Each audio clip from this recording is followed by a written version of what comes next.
দিন গেল মিছে কাজে, রাত্রি গেল নিদ্রায়, না ভজিন রাধা কৃষ্ণ চরণ আরবিন্দে। কৃষ্ণ ভজিবার তরে সংসারে আইল, মিছে মায়ায় বদ্ধ হয়ে বৃক্ষ সম হইল। ফল রূপে পুত্র কন্যা ডাল ভাঙি পড়ে, কাল রূপে সংসারেতে পক্ক বাসা করে।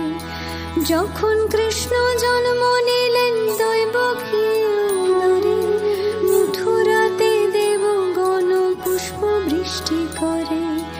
বসুদেব রাখিয়া আইলেন